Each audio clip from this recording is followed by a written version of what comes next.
श्री शिवाय नमः।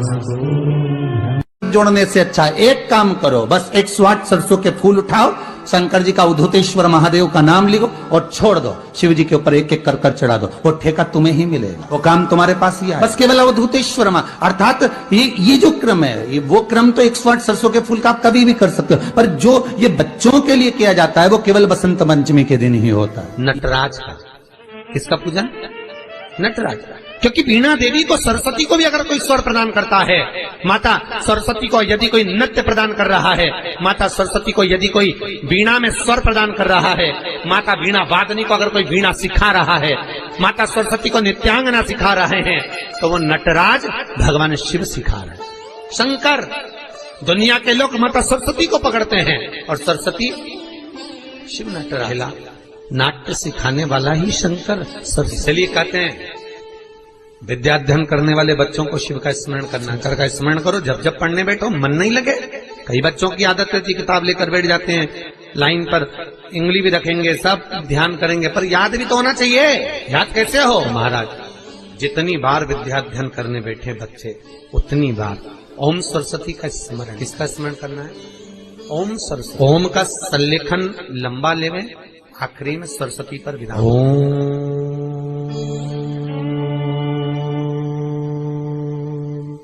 सरस्वते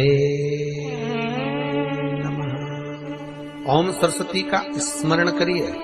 5 बार बोलने के बाद बच्चा खेलते हुए भी अगर किताब में एक लाइन भी पढ़ लेगा तो वो बच्चा उस लाइन को कभी जिंदगी में भूल नहीं सकता, भले वो उस क्लास को पास करके आगे की 10 क्लास में क्यों ना भूल नहीं सकता। सरस्वती जी का एक नाम शारदा है। क्या नाम है? जम के बोलिए जरा। शारदा। शारदा नाम कहां से पड़ गया? सरस्वती माता को शारदा नाम किसने दिया था? भाई नामकरण होता है तो हमारे यहाँ तो आज भी नियम है हमारा, ये बुआ कोई नाम बताती है, मामा जी कोई नाम बताते हैं और दादाजी कुछ बोलते हैं, कोई बोलेगा टिक्कू, कोई बोलेगा पिक्कू, कोई बोलेगा कुछ, सबके नाम अपने अपने रहते हैं, कोई प्रेम से क्या बोलता है। तो सरस्वती का शारदा नाम किसने प्रदान किया था? माता सरस्वती को शारदा संबोधन किसने दिया था? माता सरस्वती को शारदा का संबोधन किस समय पर प्रदान किया गया था? जिस समय पर शंकर और पार्वती भ्रमण पर निकल रहे थे और भगवान ब्रह्मदेव सरस्वती को ढूंढ रहे थे, और माता सरस्वती को ढूंढते हुए ब्रह्मा जब भगवान शंकर की साक्षी में पहुंचे हैं, तब भगवान शंकर से ब्रह्मदेव ने कहा, आप कहीं सरस्वती को देखें तो मुझे भेजिएगा, मेरे पास में भेजिएगा।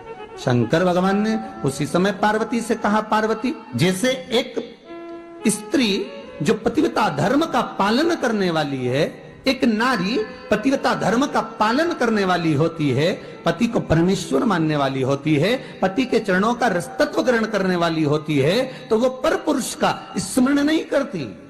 उसी तरह एक पति जो अपनी अर्धांगिनी के साथ में रहे और अर्धांगिनी के साथ चले तो पर नारी का स्मरण नहीं होना चाहिए। तो एक काम करो पार्वती, तुम सरस्वती को बुलाना प्रारंभ करो।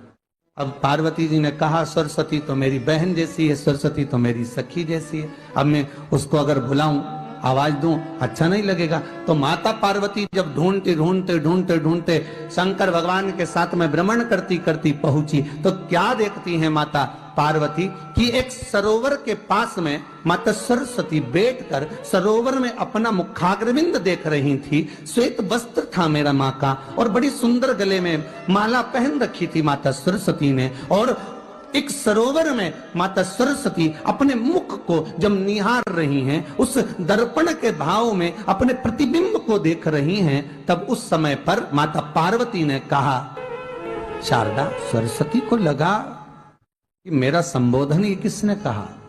पलट कर देखा, सरस्वती ने कहा, पार्वती तुम?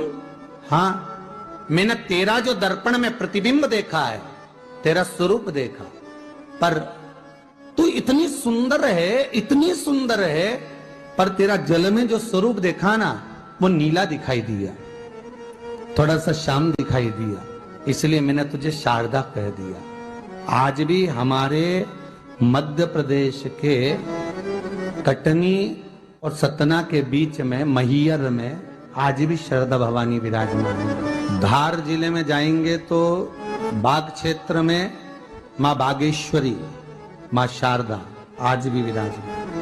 कहा। सरस्वती जी पूछी, पार्वती तुमने मेरे को शारदा क्यों कहा? क्योंकि तेरा जो प्रतिबिंब था वो शाम नजर आ रहा था मुझे। उस प्रतिबिंब को देखकर मैंने तुझे शारदा का संबोधन दिया।